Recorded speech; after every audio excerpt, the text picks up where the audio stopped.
Hello, and welcome to Talk to Downtown. My name is Courtney Wood. I'm the Economic Development Director for the Downtown Stockton Alliance, which is the 501c6 nonprofit property-based business improvement district serving downtown Stockton.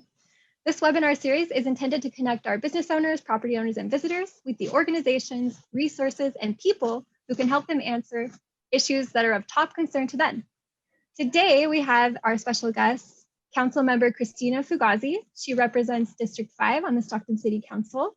And we'll begin by first having Christina tell us a little bit about herself and her role on the City Council. Then I will go ahead and ask her some of the questions that I've outlined for her. And at the end, we will open it up for the viewers to go ahead and ask your questions. And with that, I would like to say welcome and thank you so much, Christina, for being our guest today. I'm looking forward to learning all about what you do at the City Council and all about downtown and District 5. So please share with us a little bit about yourself and your role on the City Council. Okay, well, thank you so much for inviting me. I know that we've been trying to work out a time, and so thank you for being flexible.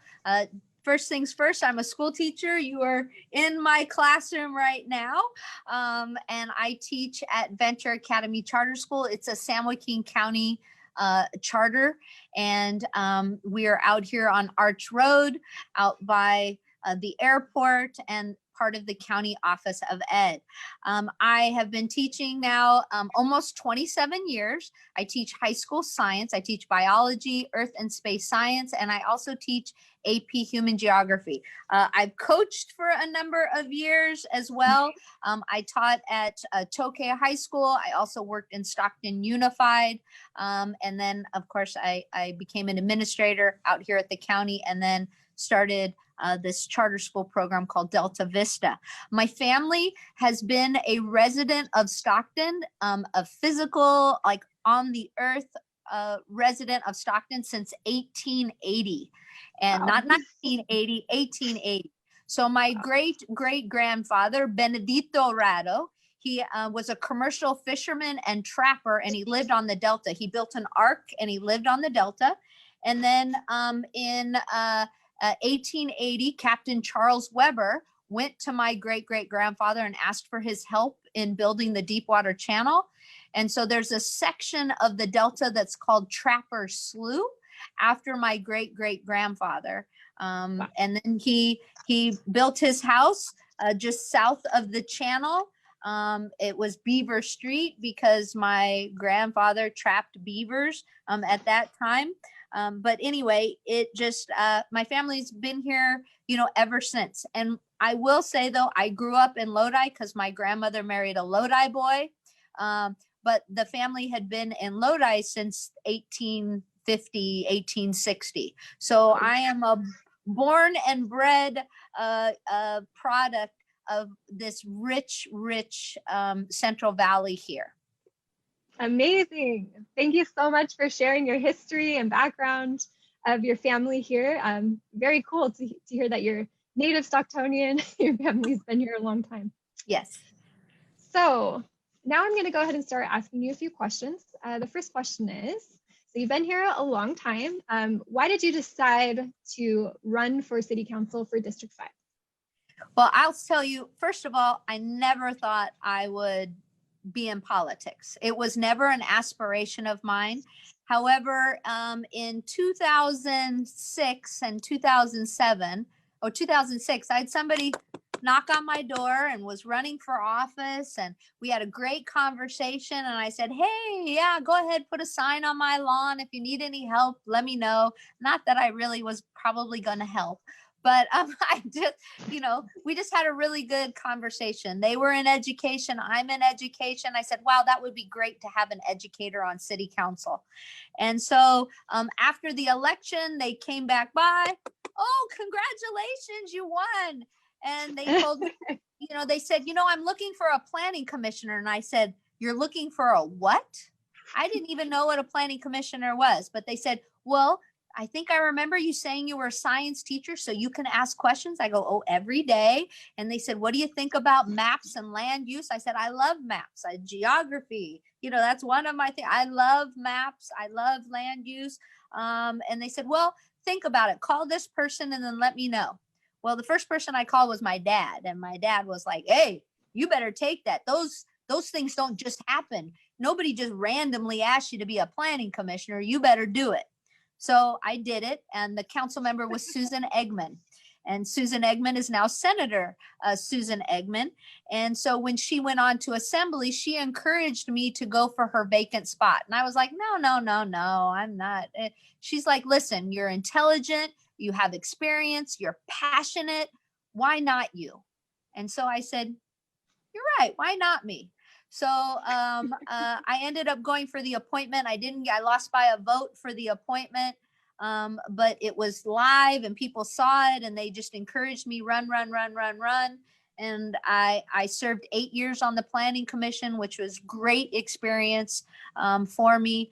And I ran for office and I won, and I'm in my second term. I've served 6 years now on Stockton City Council. Awesome. Amazing start. So wasn't always on your radar, but it became a passion for you.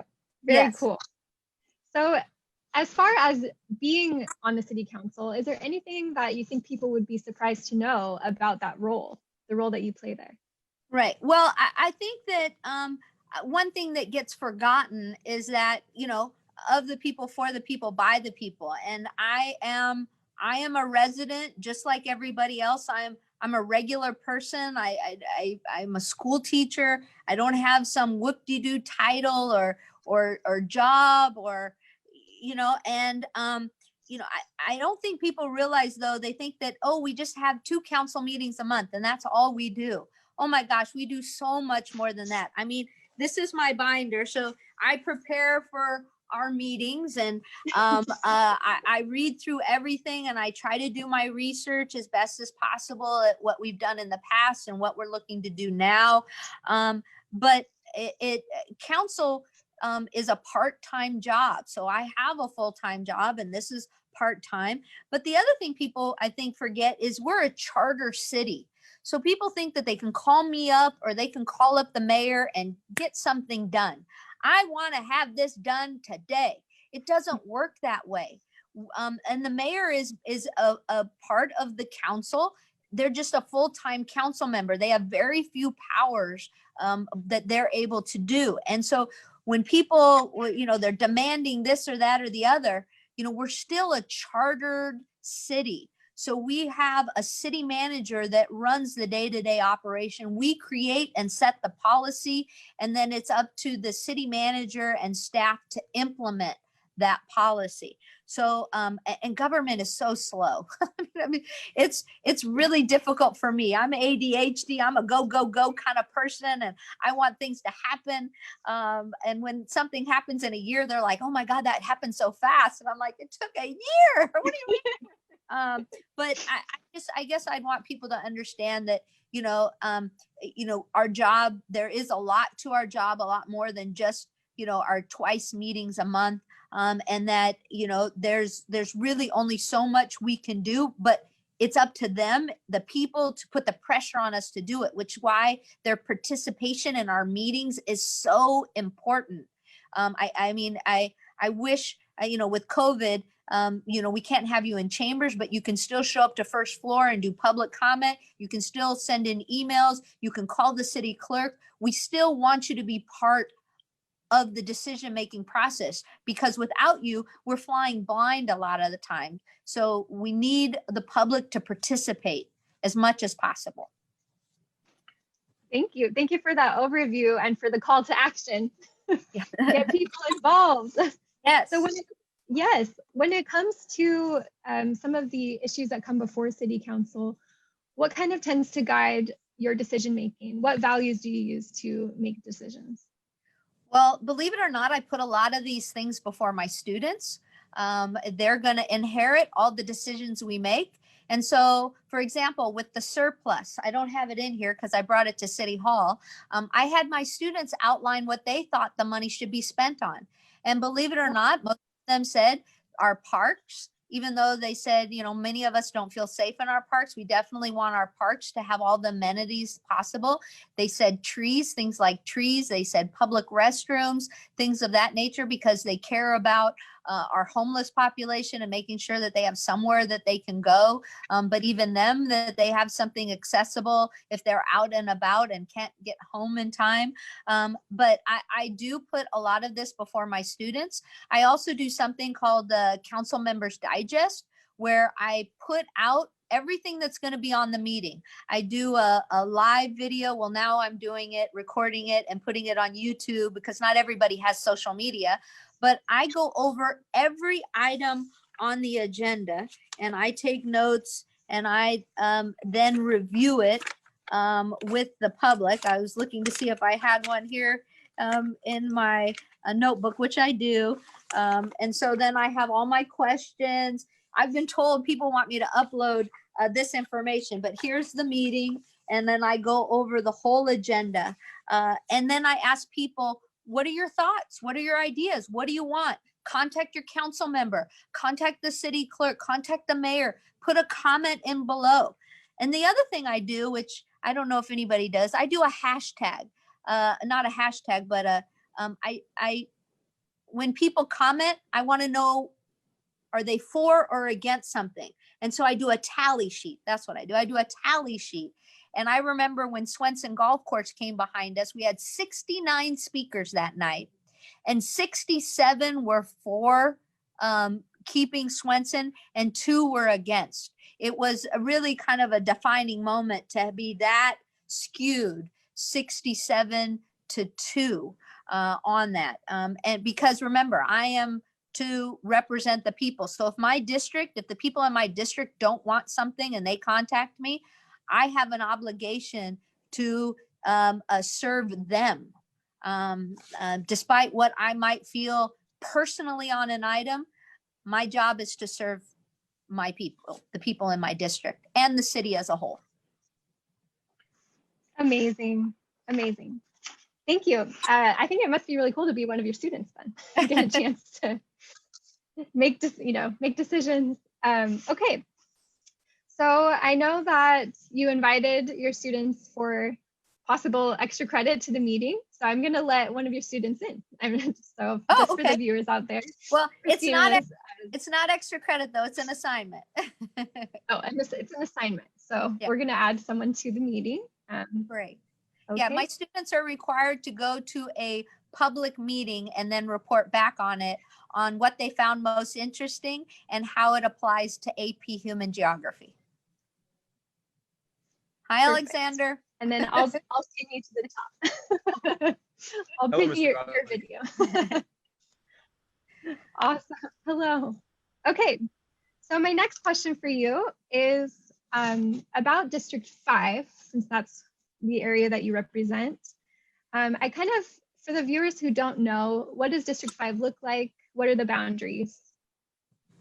Okay, well, if I take you over here, right here, the yellow spot actually encompasses District 5. So it goes all the way from Lewis Park and the Port of Stockton to the west, and then it goes all the way to Highway 99. All the districts are like pancakes. And it goes all the way to 99. It has Main Street over here. And then there's this section here, which is gerrymandering, if you don't know what that is, where they kind of cut a little piece out and they put that in District 5 that goes down Park Lane, Farmington Road, Mariposa. I have Maya Angelou Library. I'm the only district that has 3 libraries. I have Maya Angelou Library here. Then I have Fair Oaks Library here. And then I have Cesar Chavez Library, the main library here. But the district is north. The northernmost point is predominantly Harding Way. It does go over slightly above on the other side of Pershing. And then the southern boundary for most part is Martin Luther King Boulevard or Charter Way. And then it does go over to 8th Street, Charter Way and 8th Street on the west side of I-5. So it's I say it's the heart of the city, a very diverse population, the oldest part of the city. It has a little bit of everything. And of course we have Weber Point, we have, the waterfront area, which I'm so happy to have, just because of my history and my heritage. Amazing. Thank you for the overview. I Yeah. wanted to give people a chance to kind of know what area we're talking about. So thank you. And so with that lovely description, what would you say are some of the most rewarding aspects of serving that area? And what are some of the more challenging aspects of it? Right. Well, yeah, the glass is definitely half full. Like I said, I do have the port, I have the waterfront, I have downtown in my district. And I'll just tell you one more little piece of information. My grandmother was one of the first female managers for Woolworth Company. And Woolworth used to be downtown.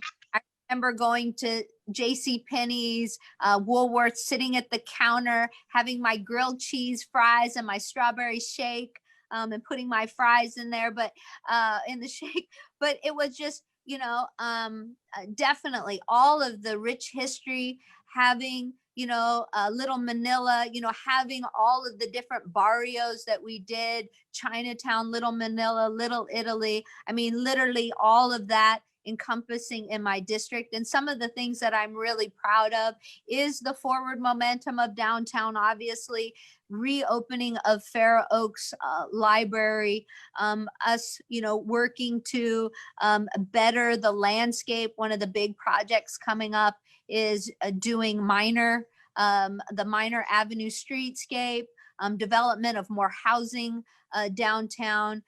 Those are things that I definitely love about District 5. Some of the things, though, that I'm concerned about, obviously. So when it comes to voter turnout, I will tell you District 5 has the lowest voter turnout.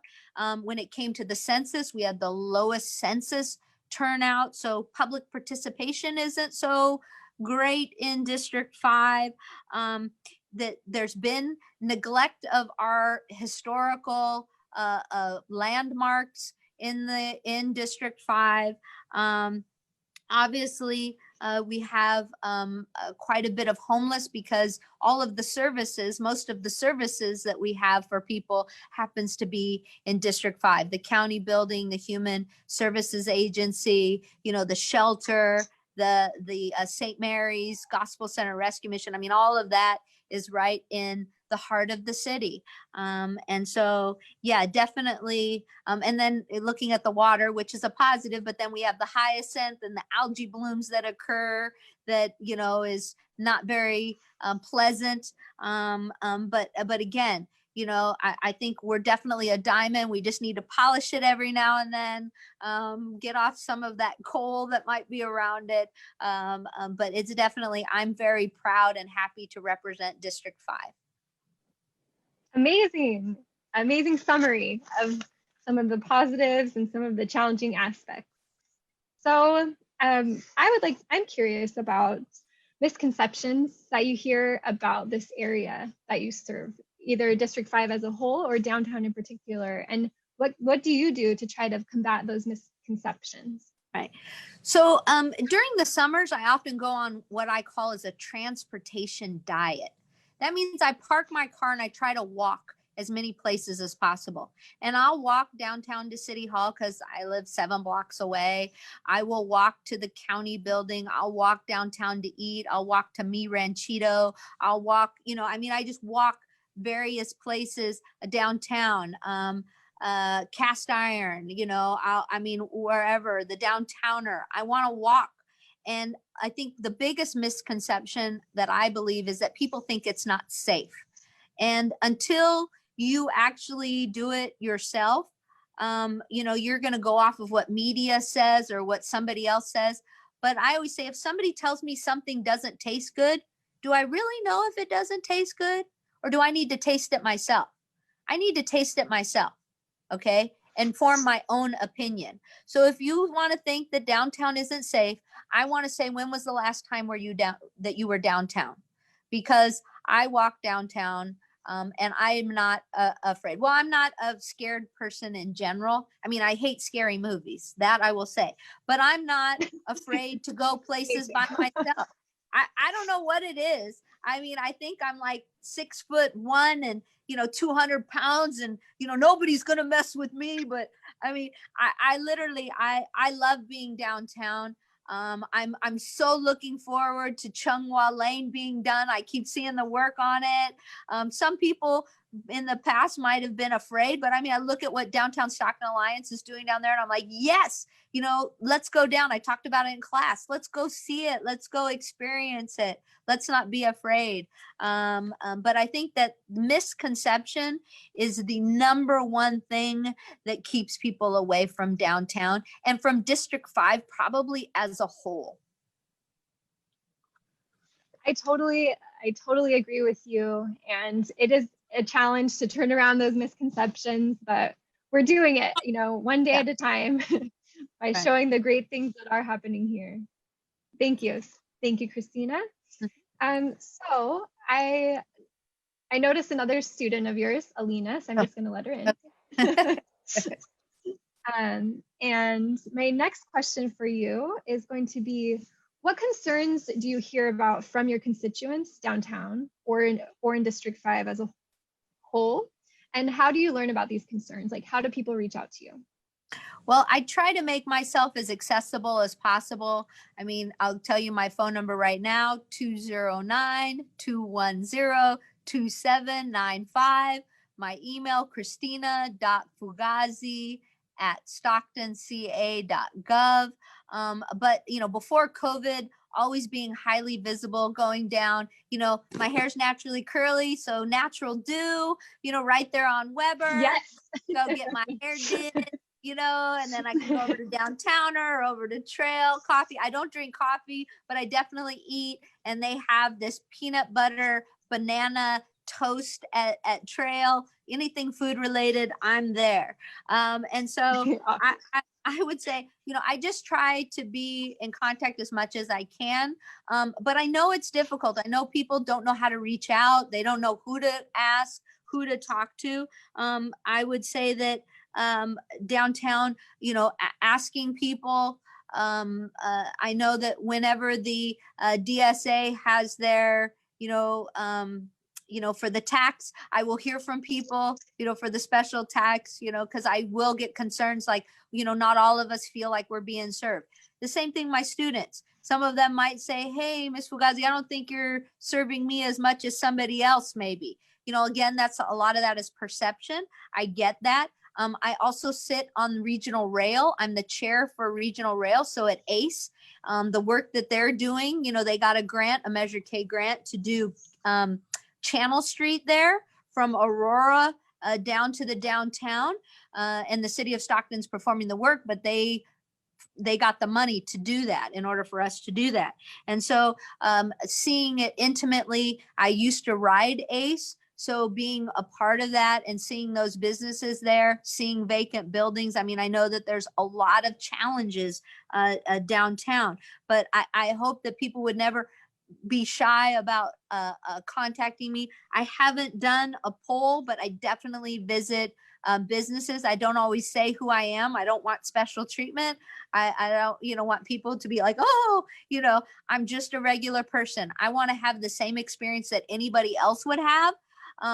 Just so that I could then come back and say, thank you for that. I don't know if anybody has, but I want to personally know I appreciate, what you've done. I had my watch party with Jacob at the deliberation room. I had a whole bunch of people there. I mean, I love people that have invested in downtown and want to bring success to downtown. Okay, amazing. And so once you hear these concerns and you see issues arise, how do you kind of choose which ones to advocate for? And the advocacy, what does it look like? Is it basically what you were talking about when it comes to serving on boards and committees, or what is additional components that you can talk about when it comes to advocacy? Yeah. So, well, first of all, I'll tell you, I don't pick and choose. First come, first serve. Anybody that comes to me, I'm going to do my best to serve you. I remember 10 space because I was on the planning commission before and looking at the plans for future for downtown. And I remember then as a council member that coming before us and talking about kinetic and potential energy. We talk about all these things that downtown could be, but until we put it into motion, it's still going to just sit there. And that was always my concern, that, everybody keeps saying, oh, well, it could. Well, no, it should. And we just need to get behind it and do it, which is why Cal Weber, the Cal Weber project was so, instrumental. And then the Medici, looking at things like that. But, by having more people downtown, then we need more services for those people. So then those businesses, that's one of the things, in talking to Jacob, he's like, man, we need more stuff, downtown. I need to, in order to support my business, I need customers coming every day, not just, a couple of times. And that's what we need for all of our businesses. And so when Eric from Cast Iron Trading Company came to me and said, Christina, I want to create an outdoor space because of COVID. But if I could put tables and chairs outside, I could serve customers then and meet the requirements that are put before me. And I'm like, okay. So our city manager said, okay, we're going to work on something for that. And I said, we had people go downtown. The mayor went downtown. The governor was downtown talking about, what we could do with outdoor spaces in order to support our businesses more fully than we were just with takeout or Grubhub or whoever. And so I want to, my feeling is, I try my best to even kill myself to serve everybody. But it's not my role to pick and choose who to champion for and who not to. So if you come to me and you have an idea and you have something that you want to do, yes, let's talk about it. Let's sit down. Bringing education downtown. What a burst of energy was that to see kids downtown, hearing their voices and their squeals, of excitement for one reason or another. Those things energize a space. And downtown is just as worthy as spaces anywhere else in the city of Stockton. Yes, I totally agree with you. And thanks for sharing. So it sounds like you take any issue that comes to you and you try to make it happen. Whatever you can do, you try to advocate for it. That's amazing. And during your time on city council, what can you say about how downtown has changed since you first started serving and today? Well, I'll say that there have been both public and private investments downtown. And even with the private, so we had Stockton Beautiful, which redid the median there on Weber Street in between the Stockton Hotel and the courthouse, because the city, we went through bankruptcy, we didn't have a lot of money, what are the priorities? So them taking on a project like that to put palm trees up, and to redo the planters in the area there.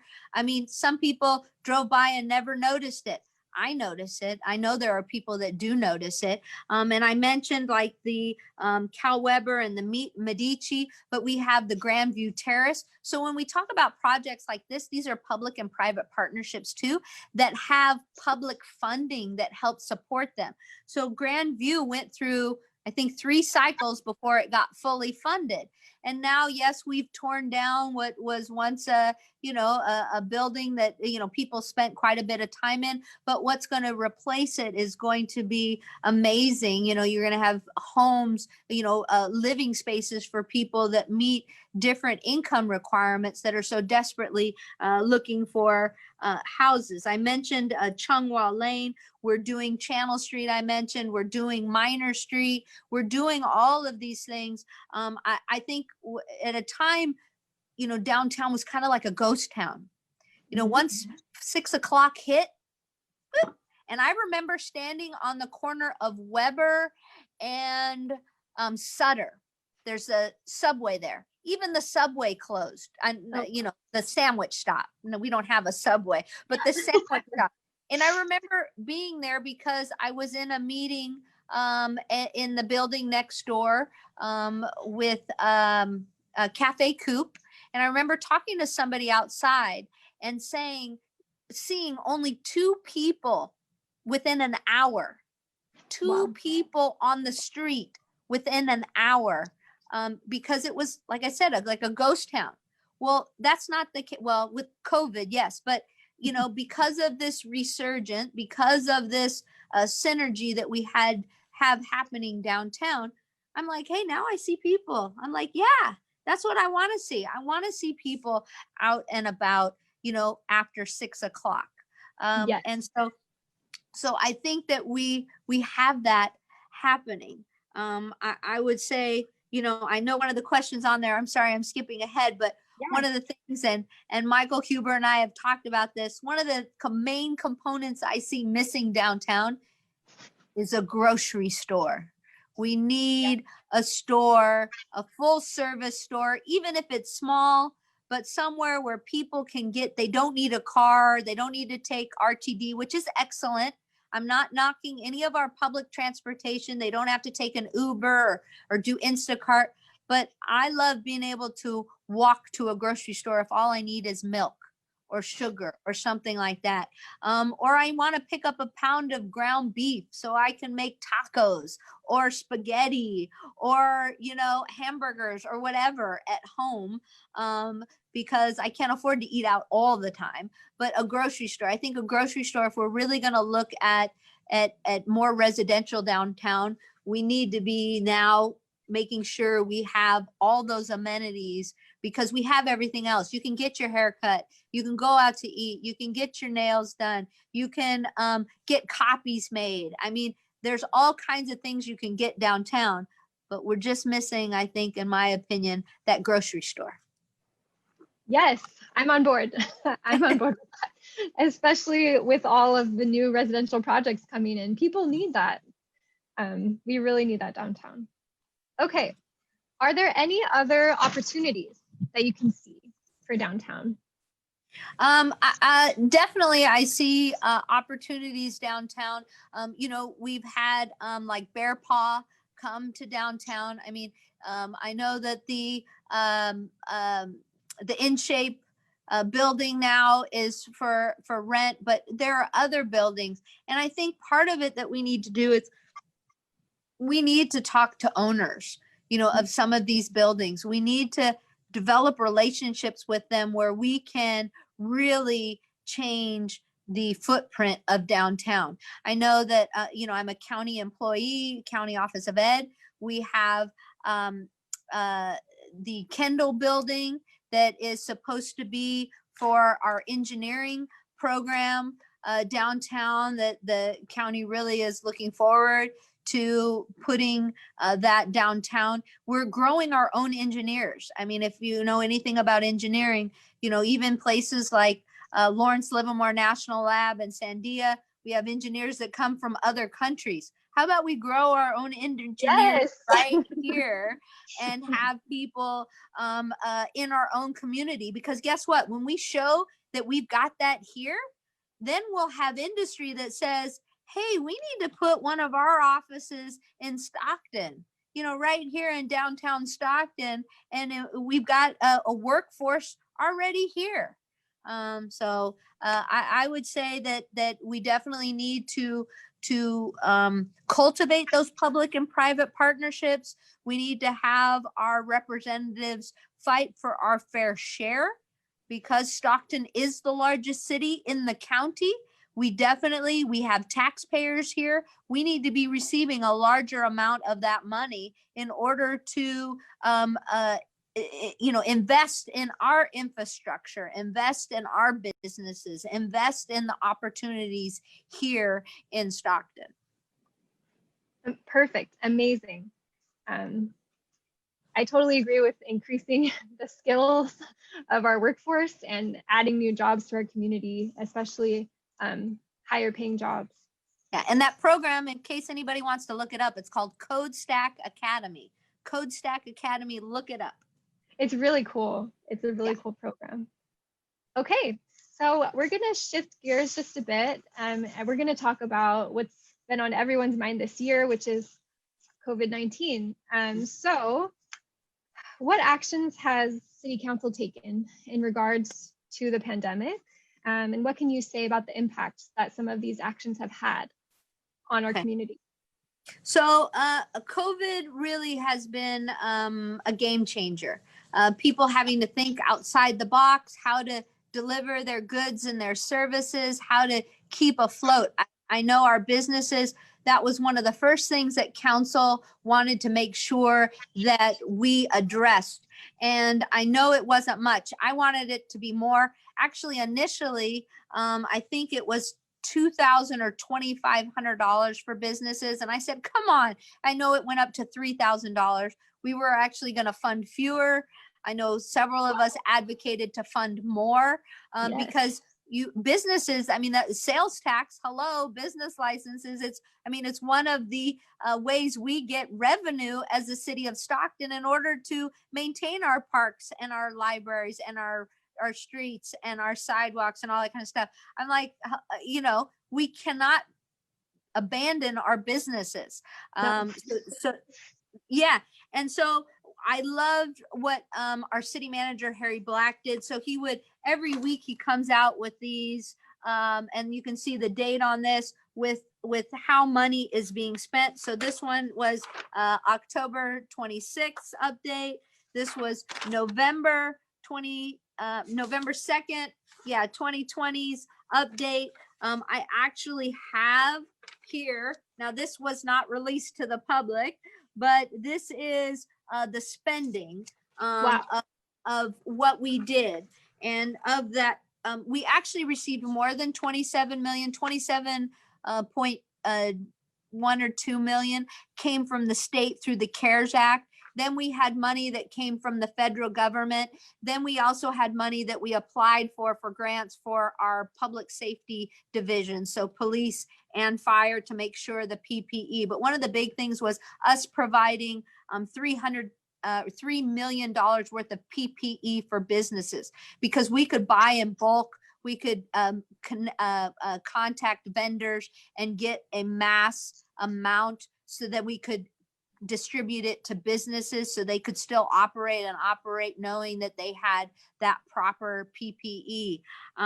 The other thing we expanded, we only did, we did less than 100 businesses the first time around for the grant, the business relief grant. And then we did upward, we did over $3 million for that business relief grant, getting it to those businesses in our city. But I am hopeful that there will be a new round of funding for us so that we can continue the best that we can to support businesses. I know that the county received an allotment as well. I know they were able to give $15,000 to $50,000 to businesses based on the number of employees. They had their own formula. We just said if you met the criteria, you had a business license, a bank account, because we just wired it right in. We had a few things that you had to abide by, and it was first come, first serve as well. And then we just put the money right into the accounts. The other thing, though, is we had a moratorium. We originally had a moratorium. We have moratorium that's still in place for residential, but the moratorium for businesses, for commercial projects, unfortunately, that expired. And that's something that I sent a message to the city manager saying we need to revisit that, because some of these business owners, I mean, that's all they have is their business, and they're losing everything. I mean, I can't imagine if I was a restaurant going into the holidays, not knowing that we were going to go back into purple and have this restriction, and I'm buying food for all of these things for families that are going to celebrate or whatnot. And then what do? I mean, you put it in the freeze. Some of that, you can't freeze all of your food items. And then you're not knowing when it's going to reopen. So Right. definitely businesses, small businesses are right here in front of me, you know, and doing our part, you know, ordering out, you know, still trying to make sure that we support those small businesses. I feel for them. I'm in a completely different area, you know, in education. I'm still getting paid my salary. But what about those that aren't? What about the servers? What about the bussers? What about the dishwashers? What about, you know, I mean, it just has this ripple effect. it's not just about necessarily the small business owner, but all the people that work in that business, all the people that depend on that business, the people that supply to that business as well. I think we definitely, I think we could and should be doing more. And I know that we're waiting, though, unfortunately, we're waiting on the government higher than us in order to provide us with some of that in order to pass it on to our businesses.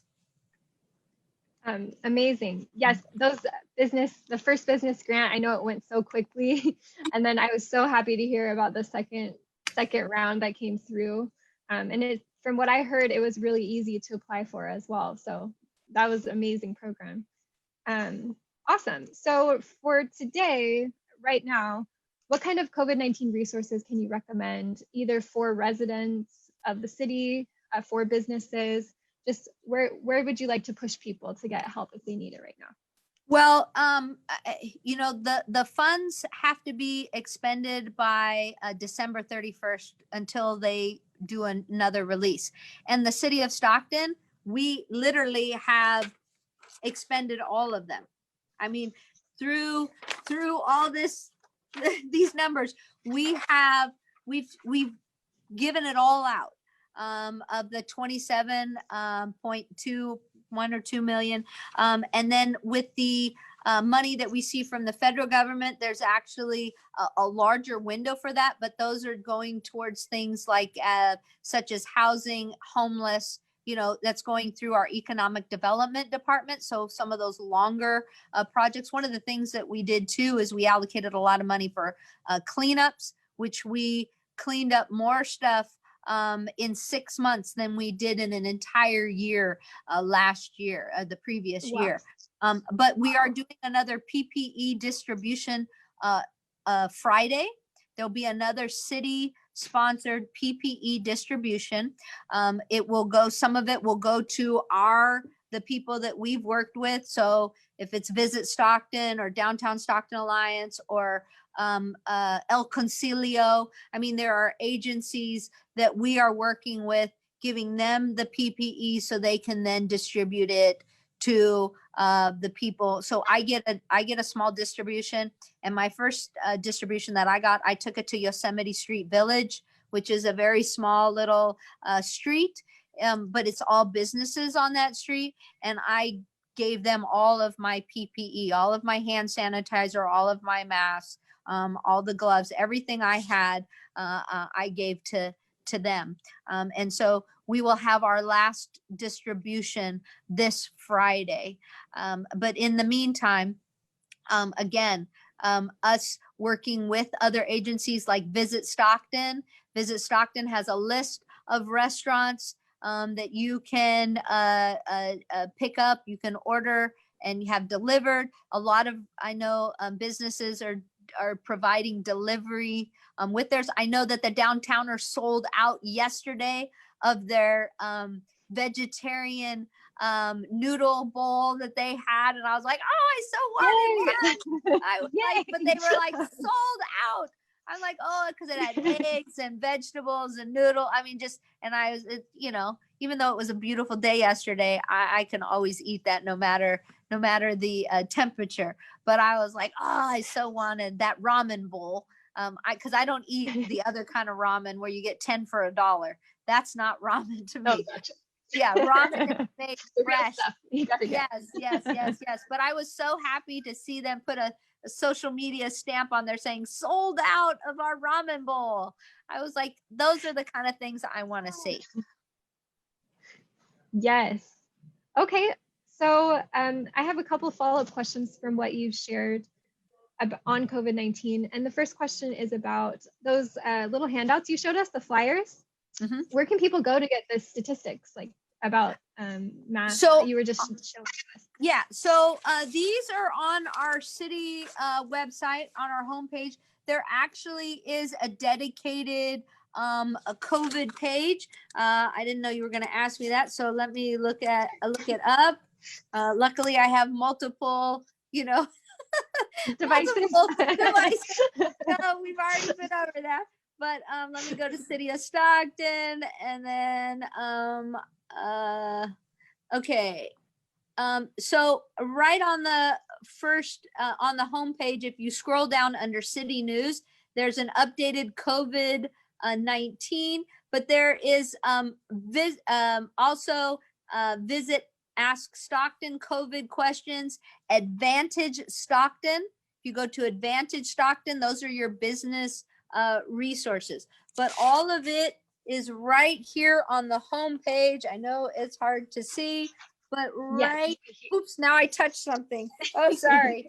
Oh, That's but okay. guess what? It went to the COVID page. So this Perfect. is the COVID page right on the city website. So COVID updates, COVID resources, COVID actions, all right there on the page. And they just updated it December 6th.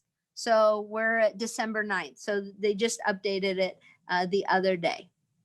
Thank you. And if for the PPE or distribution, the PPP distribution, where can people learn about that? The one that's coming up on Friday.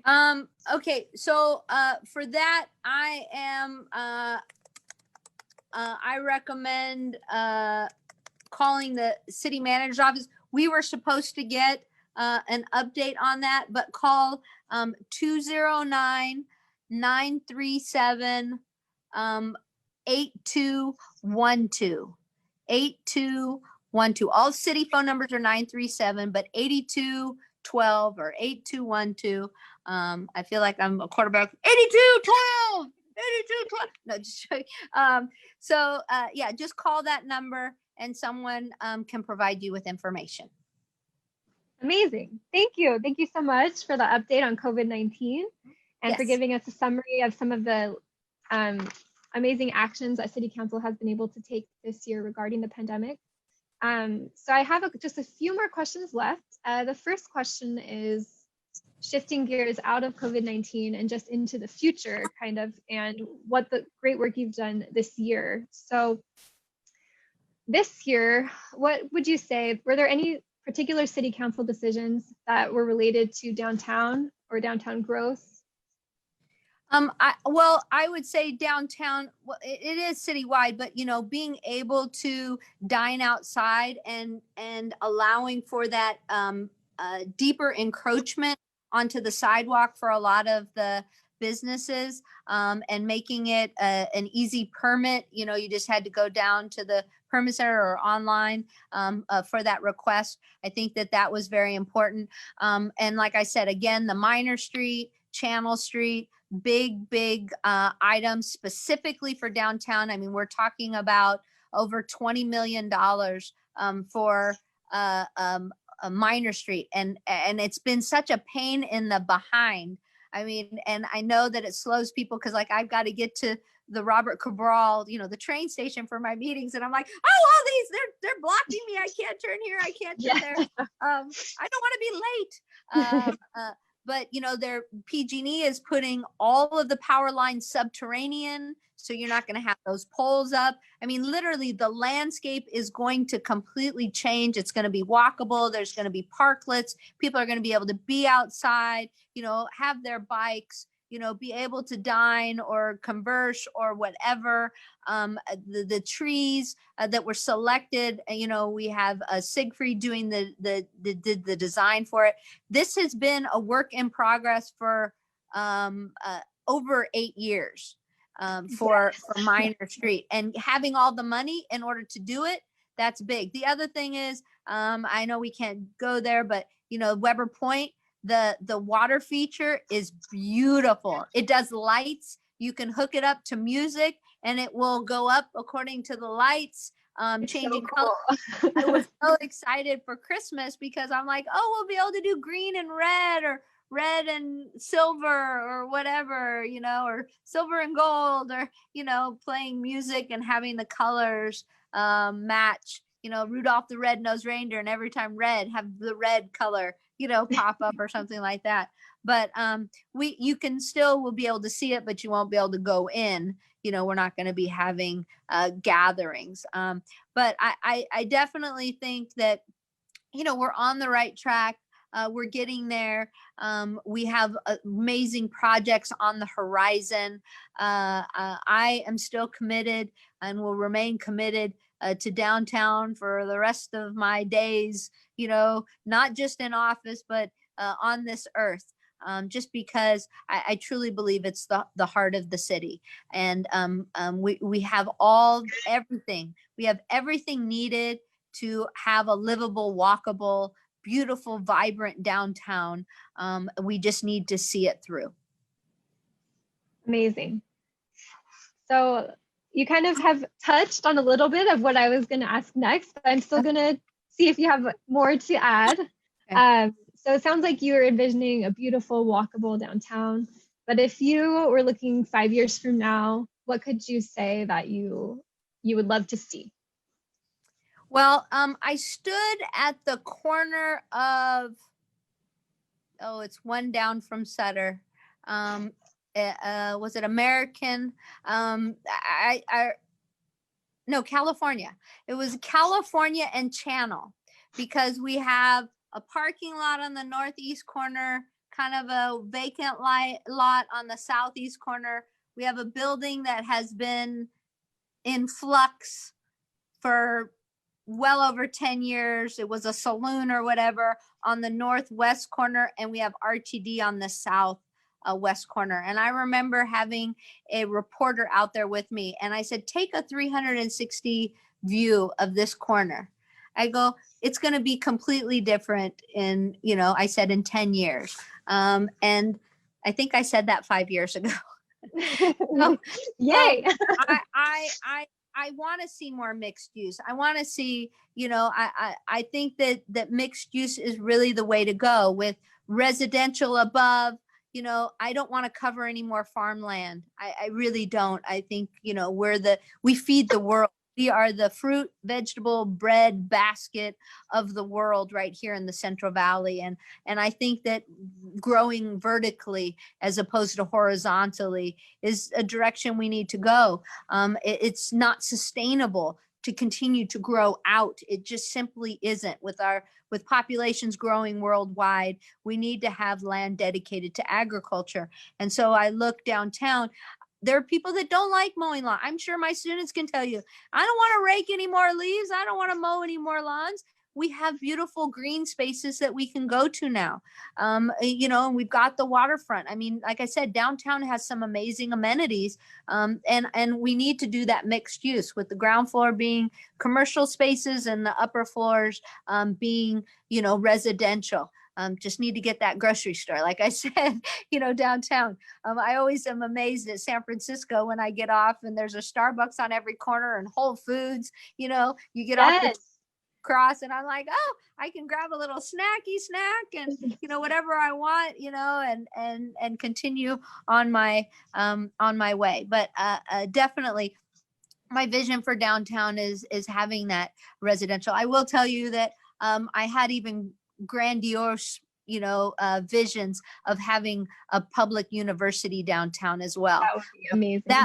That is my ultimate thing. I mean, if you've ever been to Boston, and I'm not saying Stockton is like anywhere else, but you go to a place like Boston where they have 7 major universities in their downtown core, I don't see why we couldn't do something like that in Stockton. I really would love to have a public university in downtown Stockton. But just to give you guys a heads up, the space that is to the west of New City Hall along the waterfront there, it's on Tuesday night's agenda that somebody wants to develop that area. But I will tell you, a majority of the area, I'm going to give you a preview, it's going to parking places. And I'm like, oh no.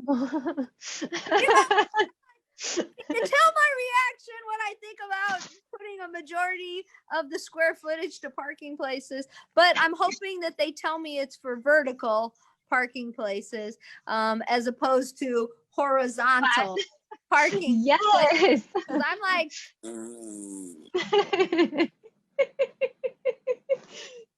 I see where you're coming from. I mean, I know we get a lot of questions about parking, so I'm sure more vertical parking would be great, but I'm in agreement about not using a huge flat lot. Walking's No. good for you. You know, when I've only been to New York City once, and I went with the homeless task force. And I remember going, man, everybody in New York is so trim. Well, it's because they got to walk everywhere. I mean, and then you're darting across the street. Jed Bush, who, you know, politics, he almost nailed me, like flattened me out. He ran into me because we were both running, but in opposite directions. And our shoulders, well, I didn't hit his shoulders. He's really tall, but he ran into me and that kind of threw me back a little. And then I'm like, oh, you're Jed Bush. I'm like, oh, hey. But, you know, walking. Let's walk places. You know, let's help our atmosphere. Let's help our physical being. We don't need to park places.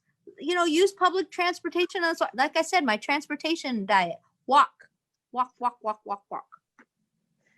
All right. And I have just a few more questions. We're running close up to the end of time. But this question is, so next year specifically, is there anything you can say about objectives or priorities being set on city council? Are there any changes or issues coming up that you can talk about?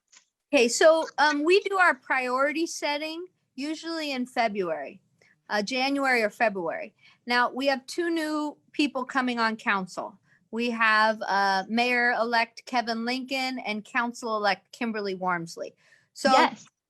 So we're going to be having that. I don't know what the direction is, but I know that looking at their platforms and what this council's been doing, obviously homelessness is one of our top priorities. Crime is another top priority.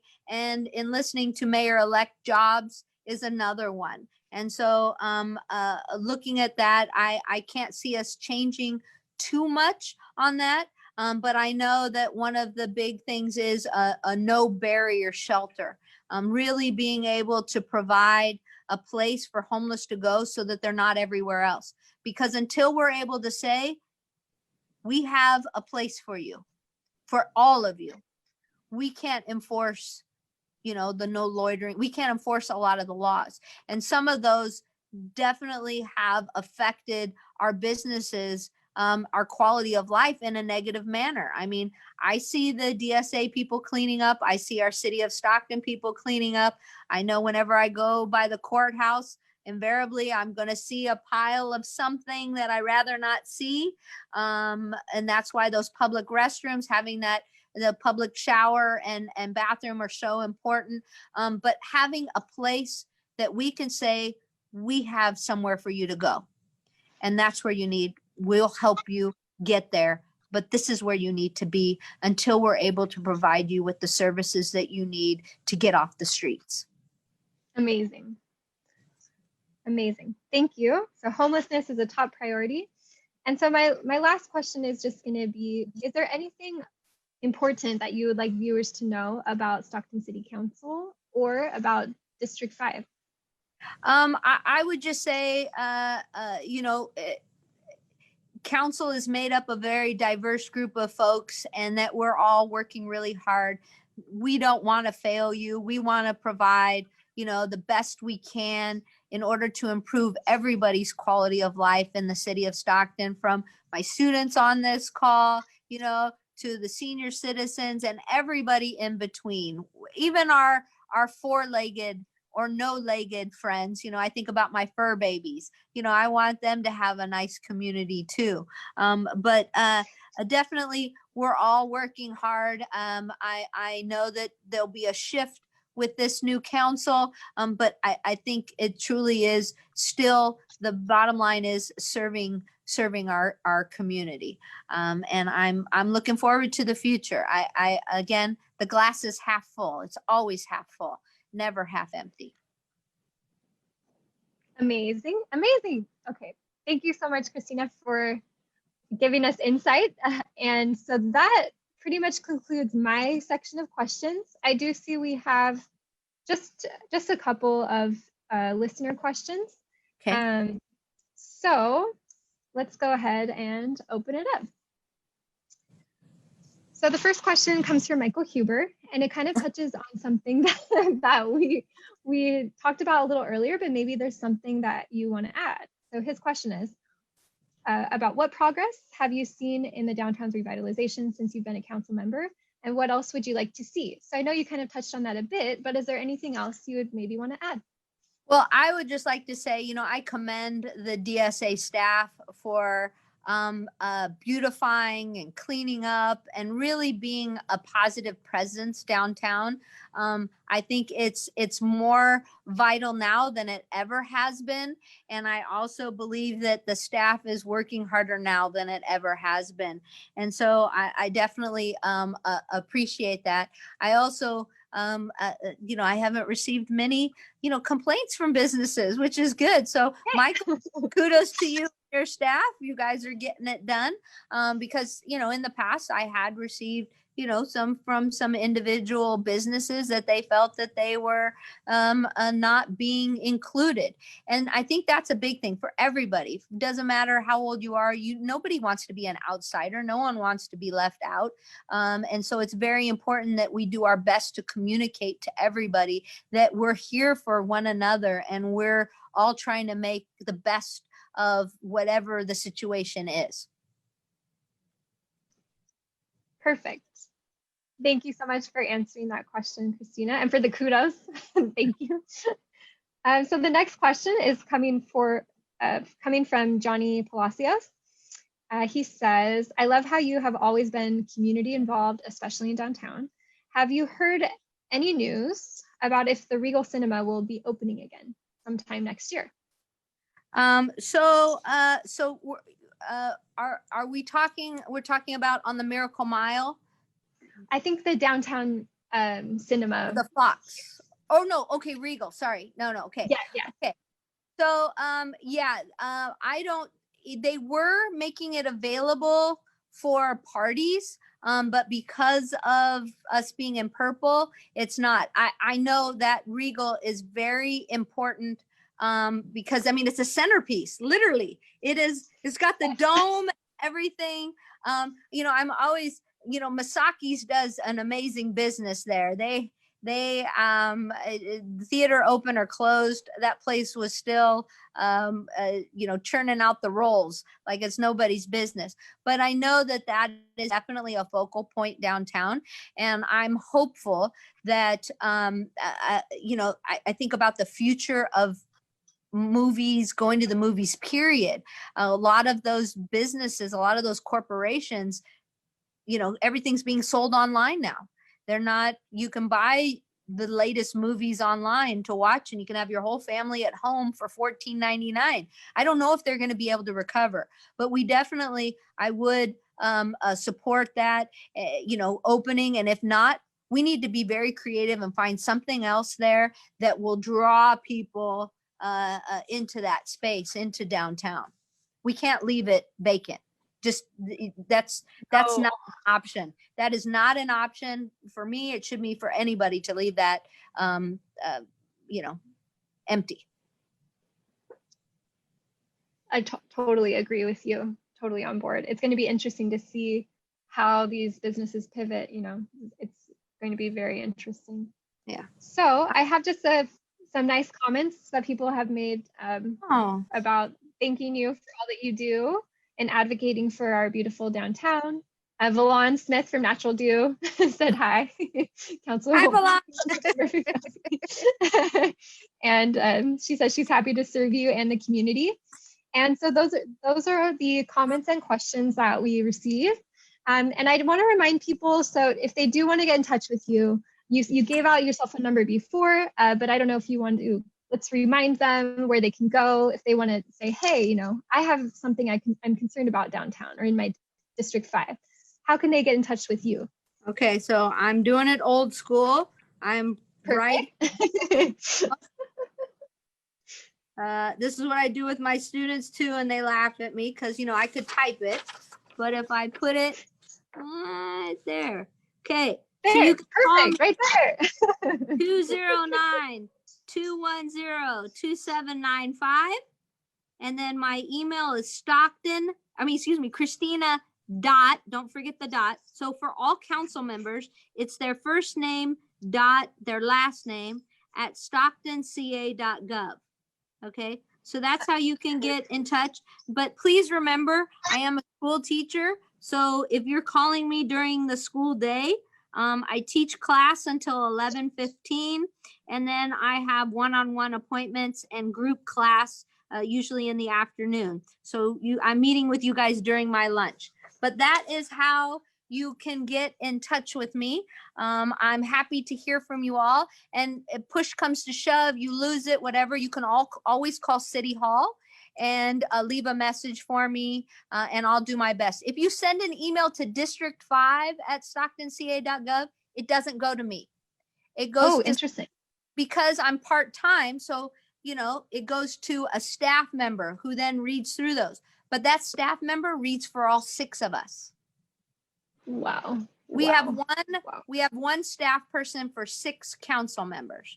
So just know that if you want to get in touch with me directly, Christina.Fugazi, or call me, leave me a message. I'll do my best to get back to you as promptly as possible.